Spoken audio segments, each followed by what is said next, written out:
to mine.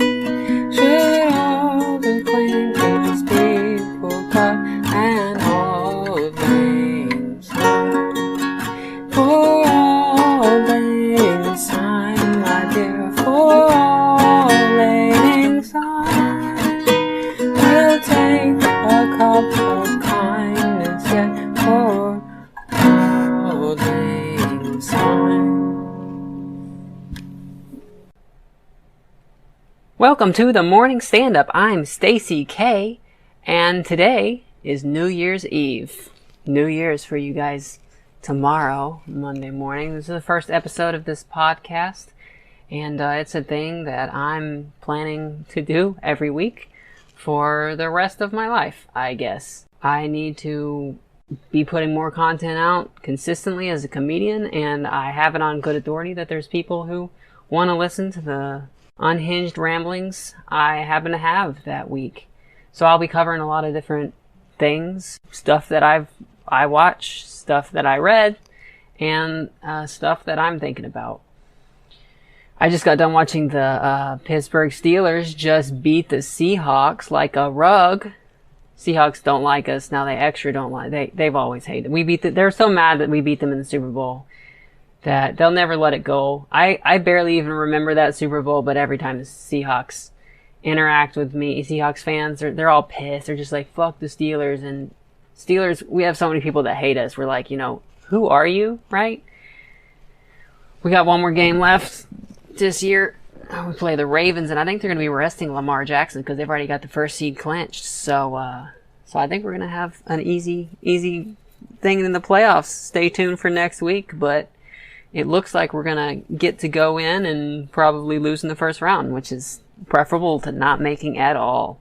They had a new quarterback today. Mason Rudolph came in the second time, and he looked fine, but mostly the run game, we tore them up on the run game. They could not stop us. Najee Harris and Warren were just unstoppable. They would not get in touch. They get 3 yards down the line before they get the first contact, and that's just not a good way to win a game if you're the Seahawks. Chiefs, how are the Chiefs doing? Did they end up winning? Oh, they're gonna pull it off. It was looking bad in the first half. A lot of people were blaming Taylor Swift, but the Chiefs turned it around, so it looks like Taylor Swift knows what she was doing.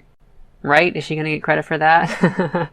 I don't know if you guys have seen it. I mean, I live in Kansas City, so I have. But there's a lot of people, every time the Chiefs lose, they're like, I think it's Taylor Swift. She's making the people worse. Like, she's just distracting the locker room. And I thought it was a joke at first. But people are real with this. It's crazy. Blame anybody but the coaches and players.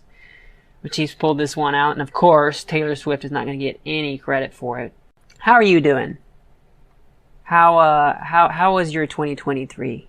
2023, I feel like we're starting to get back to normal after the disaster that was 2020 and COVID and all that kind of stuff.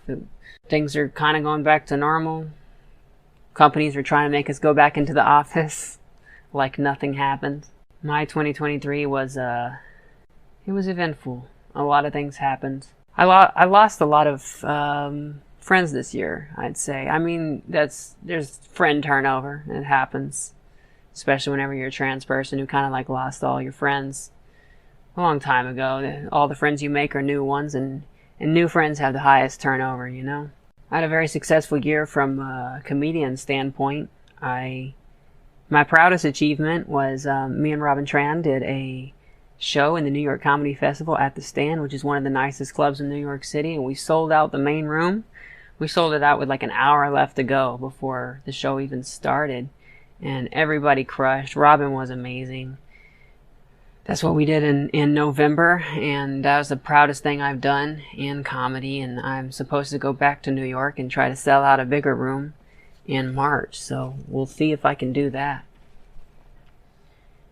And I'm starting this podcast here to try to maybe be able to do comedy full time, to not have to have a stupid day job that I have to check in on and make money with, because I'd rather be doing it talking. Isn't that the ideal? I feel like actually, honestly, this is a lot of people's worst nightmare, is having to just talk in front of a bunch of people for your livelihood. That's in the medieval days, that just meant you were a crazy person. But thank you, internet, now we can be stars. Just encouraging mental illness like this. It's So what are your 2024 resolutions? Mine is basically quit my day job. Ambitious, right?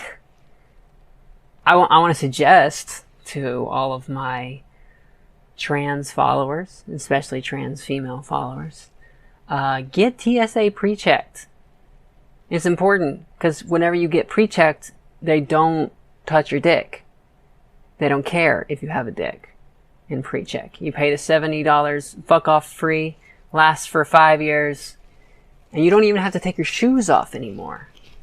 It's pretty nice, but the big bonus is they don't touch your dick anymore. And people have mixed experiences with whether or not they get molested in the TSA line, and here's a secret. I want to tell you guys how this works, okay?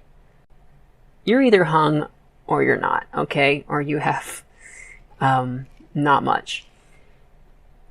And then there's also the variable of whether or not you passed that day.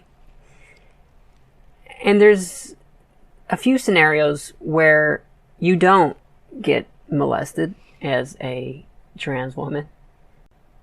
They set the scanner based on what you look like. So if you passed that day, but you didn't tuck and you have a big dick, they're going to grab your dick as you go through. So I recommend being uglier if you're not going to tuck. This is what you have to do if you don't have pre-check, folks. This is not me saying, or this is not an endorsement of the TSA's tactics. It should not be gendered this way. But the worst thing you can do is pass and have a big dick untucked through the TSA line. That means they're going to grab you every single time. So you should dress down, okay? But if you don't have a big dick, you can be as pretty as you want. It's not fair. It's not fair to us hung queens. Anyways, get the TSA pre-check if you're a trans woman. That's a good resolution to have for 2024. And also change your name. Change your legal name. You don't need any doctor's orders for this stuff. You can do it in any state. You just change your legal name. You go to a judge. You tell them, hey, I don't want to be called that anymore. And you say what you want, and then like in 15 days or something like that, it changes your name, and you can get all your driver's license, and from there you can update everything. Takes a long time. Like it can take years to update all of your names through all of your credit cards, through all of your government records, so that nobody has to type in your dead name anymore whenever they're going to send you an email. That would be an ideal world. That's the world that I want to live in. This week in the news, we've had a few notable things happen to the trans community. A little bit of good news. The Ohio governor vetoed a gender affirmation ban and a sports ban for trans kids in Ohio, which is surprising because he's a Republican. Republicans usually don't stand for that kind of stuff. And I think the line he used was that we don't want to be able to tell parents what to do. Parents should have the full authority over their kids, which is usually what conservatives, that's like their ideal, right? But whenever it comes to trans people, they want the government interfering. So I mean, that's the winning line, I think, to the average person. But to Republicans, they're so mad. They're so mad that this governor did this, because even though he's a Republican, right? They expected everybody to just go anti-trans completely. And the bad news is Ohio has enough votes in the House to overturn this whole deal. So we'll see if they get that through the House. But temporary win there in Ohio. I got a lot of friends there. It was looking a little scary. I'm not looking forward to the upcoming legislative session because, as you know, it's the holidays. The Congress is not in session, but they plan to do more in January, and I am not excited to find out what they're planning to do in Kansas. I got to get out, man. A little bit a somber note here. There was a trans woman shot and killed outside of Baltimore in Bel Air.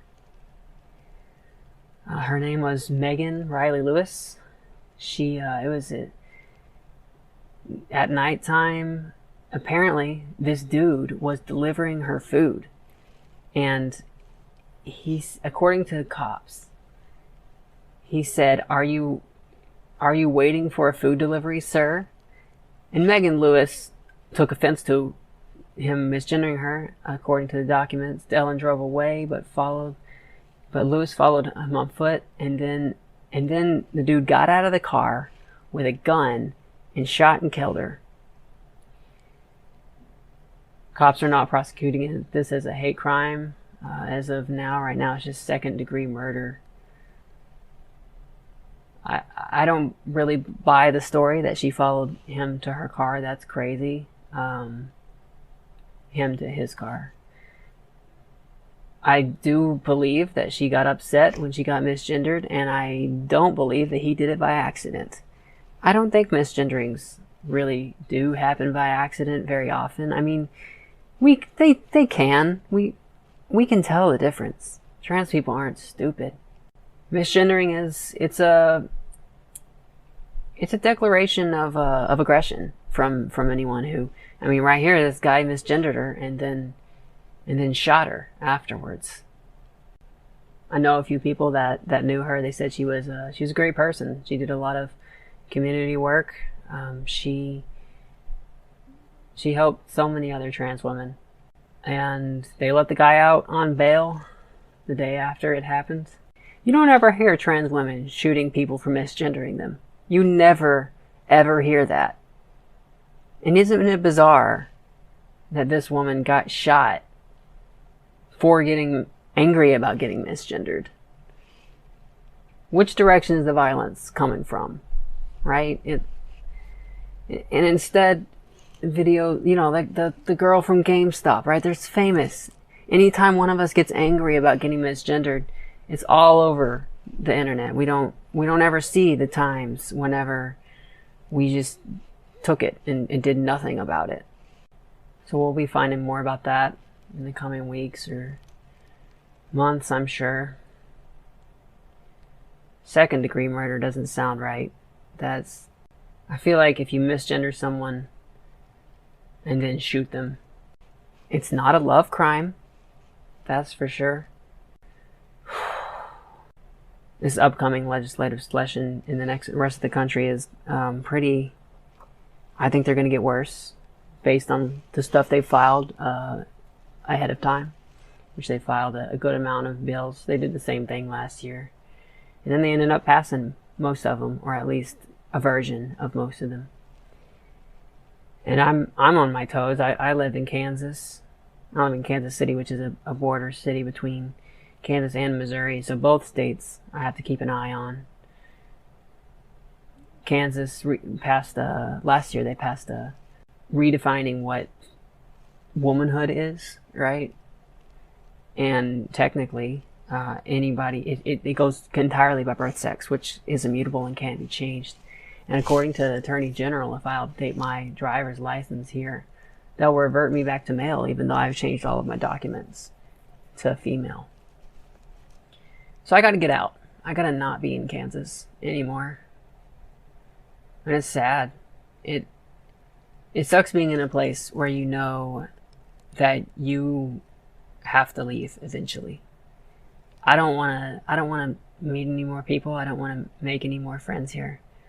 And it's not necessarily because I am afraid of getting attacked outside. I know it's statistically unlikely, even though it does happen. It's just I don't want to get attached anymore to a place, to people that I'm gonna have to leave. Most of the people here don't even know, they aren't even aware that the anti-trans laws are passing. Whenever if I tell anybody who's talking to me about why I want to leave Kansas, they'll be shocked to find out that this kind of stuff is passed. And it's really lonely being in a place that is just filled with people who literally have no idea what's happening legally against trans people. They aren't even very informed about trans people at all, but in their specific state, it just kind of flew under their radar. It wasn't a big deal to them. I gotta get to New York, man. I gotta get out of here. This isn't very funny. Listen, if you expect a trans woman to do a weekly podcast and be just nonstop funny the whole time, that's just transphobic, right? Okay, we have to be able to address the horrible stuff that's going on and not be doxxed for it, because we have to process it too. It's the end of 2023, and I think my favorite movie this year was Godzilla -1. This movie, I am a sucker for Godzilla because big lizard monster, that's from my childhood. I always loved that.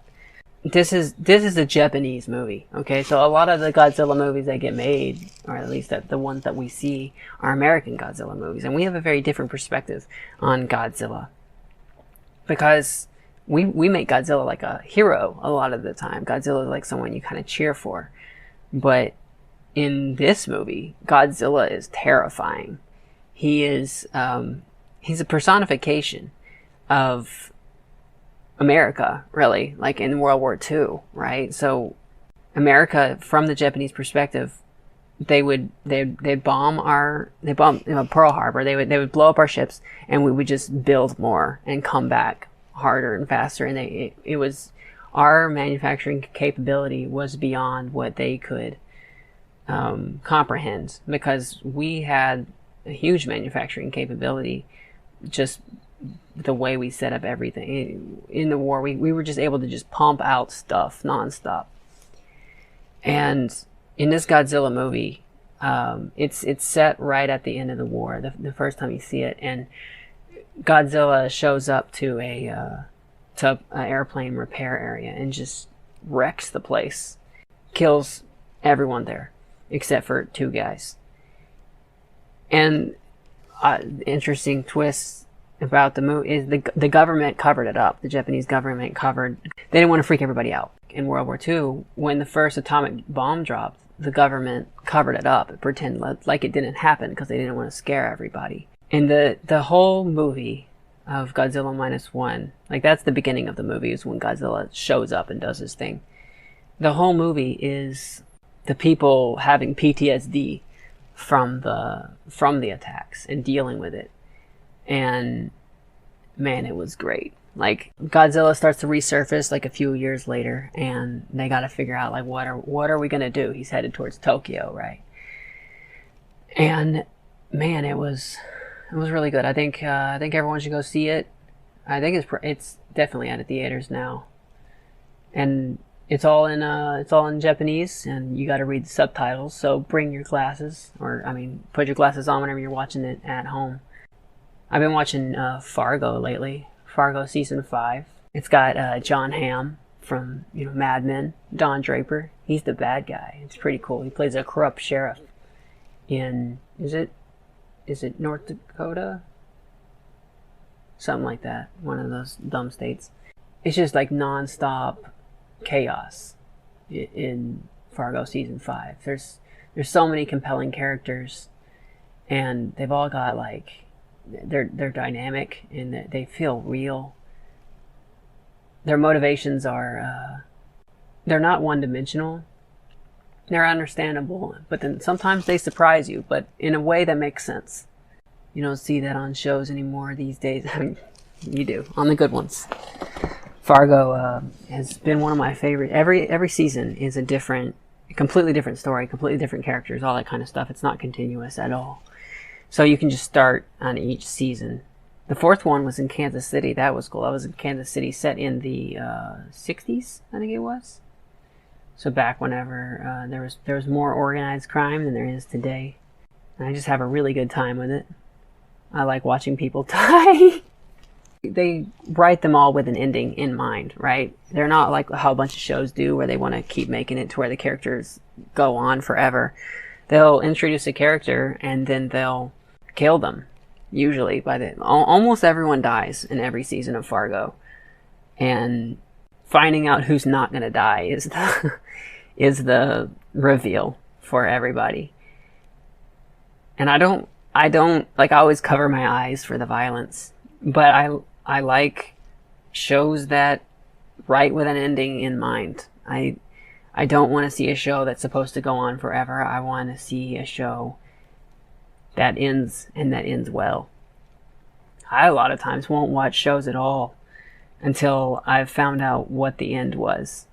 And then if people tell me that the end was good, then I'll go back and watch the whole thing. Like Succession, I didn't watch any of Succession until the season finale, the series finale came out.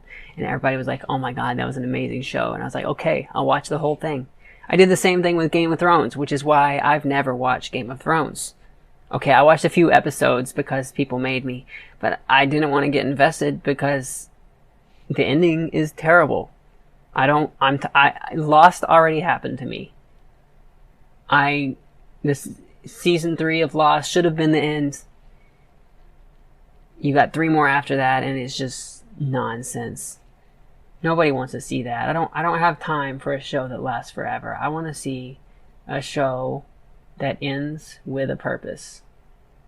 A few weeks ago, I went to the OKC Thunder game. I watched them play the Clippers, which is interesting because we have 3 of our best players ever now play for the Clippers. So we got Westbrook, Harden, and Paul George all on the Clippers.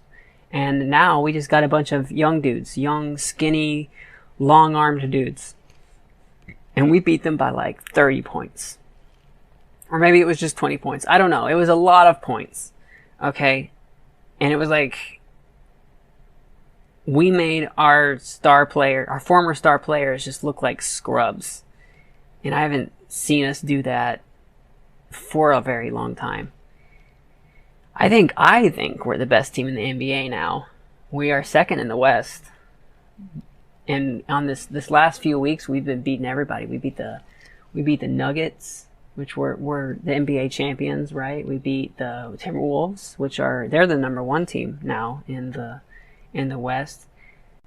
But anyways, if you never heard of Shai Gilgeous-Alexander or Chet Holmgren, you are going to soon, I think. They're really great players. Shai's been tearing it up for the last few years, but no one's noticed because he's been resting like half the season. He'll get like a broken toenail in the middle of the season, and then the organization will be like, oh no, we have to rest Shai for the whole rest of the year.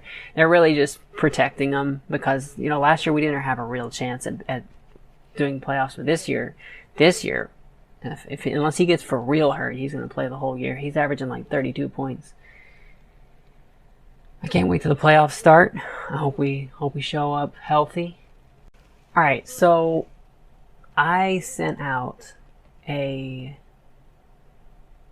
post asking people to send me emails.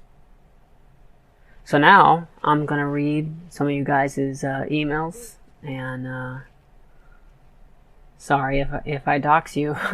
I did warn you. Okay, here we go. Dear Stacy, my name is Anna, and I am a 26-year-old trans woman from Boston. Growing up in the city, I went to school with the children of what we call townies. I know what townies means. I've seen the town, right? The word townie is generally used to refer to a person who grew up in Boston and never left. They tend to either be Irish or Italian. They drink Dunkins and either smoke Marlboros or Newports. And they frequent local drinking establishments on multiple weeknights and every Friday, Saturday. This is typically a VFW. What's a VFW? Is that some Boston shit that I'm too not Boston to understand? Or a local shitty restaurant, bar, club full of boomers. They walk in and the bartender says, "What's up, Frank? Unfortunately, the children of these people used to frequently bully me in school for being autistic. There was constant hazing, harassment, embarrassment, and even the teachers were the bullies sometimes. That sounds like Boston to me. This has unfortunately caused me lots of unneeded trauma and still affects me to my adult years. So my question for you is, where do you think these low-life kids ended up? What do you imagine came out of their lives? Tell me if you have any similar experiences as well. I hope the podcast goes excellent and have a happy new year. Have a happy new year to you too. Thank you very much for reading, as I am a huge fan of your work. Sincerely, Anna. Oh, thank you. I appreciate it. So yeah, I've never actually been to Boston, but I do have familiarity, a little familiarity with the culture, like, because I know some Boston people. And I've also seen Ben Affleck movies, right? I don't know specifically where these low-life kids in Boston ended up. But yeah, I had stuff like that where I'm from in Arkansas, and I mean the culture there is different. I'm from is a very, very Christian, the kind that thinks that drinking alcohol is a sin and you're not supposed to drink. A lot of people drink anyway, but they hide it. They don't drink publicly like that. And most of them just stay around where their family is. They inherit stuff from their family. They live with their family until they like get land or inherit the grandma's house or something like that. And they just they kind of stay and do the same things their parents did. They bully people who are different. That's just how it works. I mean, I'm autistic, and I had people try to bully me, but I was really emotionally tough, I guess. I would make fun of my bullies, and they would sometimes have difficulty in front of other people. But I was definitely different from everybody, and part of that was being trans, part of it was being autistic, and I never meant to present trans, but they could smell it on me, right? And the thing that these cultures do is they push out people who aren't like them. Like that, they'll be so mad at you for being different, for daring to not fit into the culture. Because sometimes the culture is not having a culture, basically. Like not doing things. Like you don't ever create or be anything more than you are. You don't, a lot of people, they don't go up in higher education. They don't pursue anything. They don't have any real dreams. Dreams are dumb. They're impractical. They're threatening to bullies, right? Like the people who are boring. It scares them, and they have to make fun of it, because if other people have goals or things like that, that makes them feel bad for not having it. So they come after you. And I don't know how much of this is translating over to Boston, but that's how it is where I grew up. I check in on these people every now and then. They don't talk to me anymore, but I see life updates from time to time. They all kind of let themselves go. They are a lot of times they're with the family business. Most of them got married. I don't know if they're happy. I can't tell just from their pictures, but to me their lives look sad. Even though they have like family and people who support them and a community and all that kind of stuff. Those all sound like good things, right? I miss having that kind of stuff. But I think to some extent those groups of people really hold you back, because they remember who you were in elementary school and in high school, and they don't ever want you to forget it. They bring it up all the time because they want you to stay that way. They don't want anyone to grow and evolve and move on. And they enforce it like little cops. So you're 26 now. You have you gone to college? If you haven't, I recommend that. I don't know if do you still live in Boston? You still in the same area? But don't be jealous of these people's lives. Make your own and move on without them. You don't need these losers who just stay back and criticize anybody who manages to step out of line. At least how the community would handle that. So I guess that's my advice for you, and thanks for writing in on the podcast, Anna. All right, next we got Samantha. Hey Stacy, I have a question for your podcast. I'm incredibly empathetic and just sensitive towards everyone's emotions, and dealing with transphobia is just super exhausting on every level. How do you deal with the constant barrage of transphobia both online and in real life without getting emotionally exhausted? Okay, so this one isn't so much. This is a pretty straightforward question here. How do I deal with constant transphobia? I mean, to me, it's like white noise at this point. And I think what really helped me get used to dealing with transphobia is I've had a lot of LGBT people get really mad at me, like on the internet and stuff, and in person.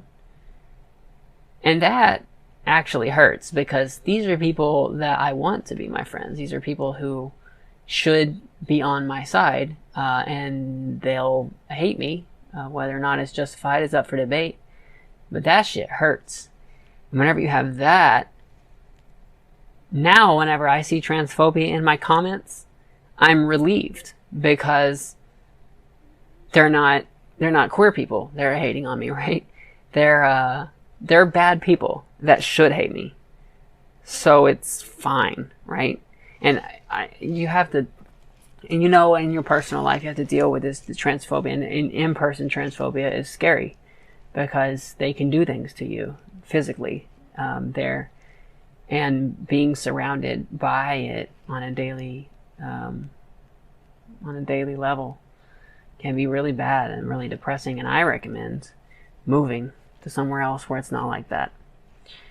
And it's not like the rest of the world is super accepting and very nice to trans people, but there are places where people don't really care. Like, they're just used to seeing different stuff, and they don't get all upset. And whenever you're dealing with, like, smaller towns in, like, the Midwest and the South, anything that sticks out at all is just, something to stare at and to interact with and to joke about with your friends.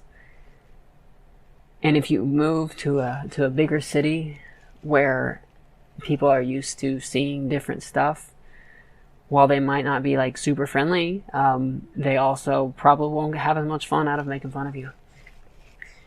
But online transphobia, like I said, it's I'm relieved to have transphobia because it's not queer people getting mad at me, which hurts a lot more. And when you look at the profiles of these people being transphobic, you usually see the world's biggest losers, or a faceless profile that's just blank. And imagine how much it's such a way. The internet is such a time waster. Being on the internet, posting, commenting, all that kind of stuff. I do it a lot because I'm sad sometimes. I'm not doing that great, so I go on the internet and talk. And imagine doing that on a faceless profile just to harass trans people that you don't even know. That is some peak loser shit. And I know it's scary dealing with these people, having these people interact with you. You have to tell yourself over and over that like you're still good and you're still valuable despite what these people say. In fact, you're maybe even more valuable because of these people hating on you. Because these, so that's it for that. Samantha, thanks for writing to the pod fan letter. And then I think we're done. Okay, this is from Toss It Away 969 at gmail.com. Dear Stacy K, hi, here's my relationship story. Three eyes on the H. That's how you know this story's gonna be good. For reference, I'm a 19-year-old trans girl, and I'm currently a college student in the Los Angeles area. My boyfriend is 26, and he lives in Chicago. So last winter, I joined a Discord server called Chaser Gin, which I found on 4chan. Chaser Gin. You joined a server called Chaser Gin. Oh no. It's basically a community where chasers and trans women meet. I didn't use it much until last summer when I was doing a summer internship in the Chicago area. My now boyfriend DM'd me and offered me to spend the weekend in his apartment, which I took him up on. Whoa. Had you met this guy before you just started sleeping in his house? This shit is, I do not recommend any of what this viewer is, or this writer of the podcast is doing. This is some risky shit. And I can't say that I haven't done crazy stuff like this. I'm just saying that it's risky, okay? Long story short, things went super well and we caught feelings hard. So it sounds like, you know, it obviously could have gone much worse, so bullet dodged. I originally just intended for him to be a summer fling, but by the end of the summer, we decided we were both willing to do a long-distance relationship for the school year. So now every break, I fly over to Chicago and spend time with him. I can't go home anyway because of unaccepting parents. We do LDR in between, and we call and text very consistently. This has been our dynamic for the past couple months. Well, hey, I'm glad you were able to find the love of your life on the Discord server Chaser Gin from 4chan. That's an inspirational story. I want to see like eHarmony ads. I don't know if you're 19. I don't know if you know the eHarmony, but it's like we met. Now we're married. I found my husband through. I need Chaser Gin ads now. I found my chaser husband from Chaser Gin. He loves my penis. Okay, back. I seriously consider this man to be marriage material. He's super smart, a Chicago grad, has a great job in cybersecurity. Oh, that explains why he's a chaser. There's a lot of them in cybersecurity. He's attractive and a great cook. We're super compatible too. He's a chaser and I'm trans. Well, there you go. That's 100% compatibility right there. You can't get any more made for each other than chaser and trans. Tale as old as time. We both have the same allergies.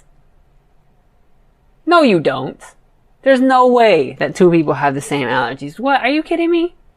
He is lying to you. What did you tell him that you were allergic to peanuts? And he was like, yeah, me too. Like, okay, it is kind of a cute detail that you guys have the same allergies. I don't know what you're referring to here. Maybe cats or something like that, so you both can just like hate on cats and be like, yeah, fuck cats. They make me sneeze and shit. We're sexually compatible. We have similar interests, etc., and he's a really romantic guy. Just today, we went to the zoo, then he took me out to a nice restaurant. But I struggle some with the LDR, the long distance relationship aspect of our relationship. When we're together, it's so amazing, but it makes being apart so difficult. I still have another 4 semesters until I can graduate. Do you have any LDR advice or general comments about our relationship? Thanks. P.S. I got another internship for next summer, so I'll be able to spend the weekends with him again. Alright. So, this is part of me wants to say this is a cute story, and part of me, the mom part of me, is like, oh my god, girl, you're gonna get killed, right? Okay. But long distance relationship. I don't think that long distance relationships are like really real. Like, I think that you can keep a relationship on kind of hold, at least, through long distance relationship, but you don't really know somebody until you've been around them, around the clock, as you would with a life partner. So, you know, I say this as an experienced lesbian, famous long distance relationship group of people over here. But try not to get too invested in the long distance relationship until it's an in-person relationship. And I know you've already met this guy, and it sounds like things have been great when you've been together. Well, I don't think you really know somebody until like at least a year of basically living with them.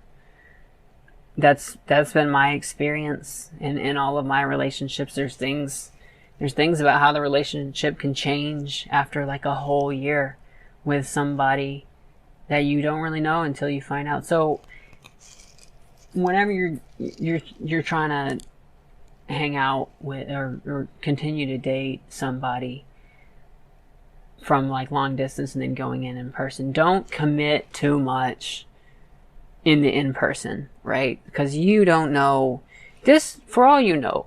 How much have you spent with this guy? It was a summer. Y'all still do, so y'all spend a decent amount of time together, but still, for all you know, this guy can be completely crazy. Alright, so strike one, he's on Chasergen, okay? So that's strike one right out of the gate, okay? He's already got that. So I need you to be looking for strike two and strike three. So I'm not saying that a guy who is on the Discord server, Chasergen, is automatically a bad person. I'm saying that trans people are vulnerable. And guys who specifically want to date trans people, while a lot of times it can be innocent, sometimes it can be a power thing because we're more malleable and more easier to manipulate. So just keep your head about you. Don't stay with this guy for the summer. Okay. Like, get your own apartment this summer when you move back for the internship. Which it sounds like I don't think that you're planning on moving in with him like that. But yeah, just do that. And, maybe don't find guys from Chasergen anymore. It sounds like you got lucky with this one. But,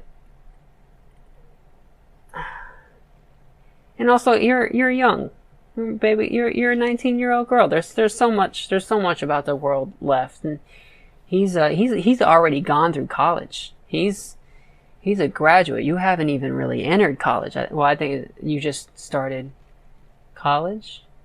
Yeah, so he's entered his career, and you have not started yours. And whenever someone enters their career, your perspective on life is going to change whenever you start. And I just say, keep your head on this thing. Don't fall too in love with this dude, and stay independent as you date this guy.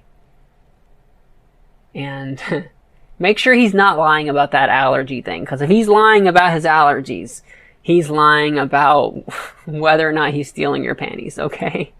Do not let this dude steal your hormones. That's issue number one, right? If he ever starts, right? Because medicine is expensive, okay? And we can't just be making more. He needs to get his own script, is all I'm saying. Whenever he starts saying shit about how he wants to just try your estrogen, no! Don't do it. I hope it goes well for you, though. I love Chicago. Chicago's a great city. You're in the Los Angeles. I like Chicago way better than Los Angeles. I would love to do summer internships there. It sounds cool. It sounds like it'd be fun. Don't move in with this dude. Continue dating him from with a little bit of a barrier in between you and him, and keep your eyes out about learning things about this guy, because you don't find out about what a person is until after a while of dating them. So, went to the zoo. You went where is the zoo? L.A. There's a zoo in Chicago. I've never been to the zoo. I always go to the Shed Aquarium instead. That's you should go there if you haven't already. That's a cool place. It's one of my favorite places in Chicago. So yeah. Congrats on finding what is allegedly a good guy. A long distance relationship dating, it can be tough, but you know, you're young, and it's probably good that you're focus on your fucking school, okay? Get the paper, and don't let a relationship become like the thing you do, because the relationship can disintegrate. But you get the degree, and they're not going to rescind your degree unless you do some. Can you get a degree rescinded? I think you can somehow. You have to do like a serious crime or something. I don't know. Fraud. The title of this email is LDR Yuppie Chaser Boyfriend. I think you'll be fine. You sound like you have a little bit of an awareness of this situation and how it could go bad. And it could go bad. But that doesn't necessarily mean it will. And don't let that poison you for future interactions, because I'm at a point in my life to where I'm very suspicious of other people, and it's probably not a good thing. Sometimes I wish I could go back to how I was at 20 and was like, oh, I want to meet everybody in the world. I bet they're nice, right? And it's good that you're not jaded. And I think it's funny that you titled the email LDR Yuppie Chaser Boyfriend. That I think you'll be okay. So anyways, focus on yourself and all that shit. All right. So that's it. Thank you for writing to the podcast. And so that's the last of our fan letters, and it looks like we've made it to the end of our podcast. Thank you so much for listening this far. I'm planning on doing this every week on Sundays and releasing on Mondays for a while. And I want to ask, please subscribe to my Patreon. It's the $5 tier. Would be great if everyone subscribed to that. I could quit my day job and just focus on working on my act and getting on stage and getting in front of cameras and things like that. And eventually end up on SNL or something like that. Crazy goal, but hey, you know, I've made a lot of progress that I never thought that I'd be able to do so far. So I'm gonna actually try for stuff before I get too old to be able to do shit like this. I greatly appreciate you listening to my podcast and supporting me this far, and I hope to talk to you again next week. Thanks, guys.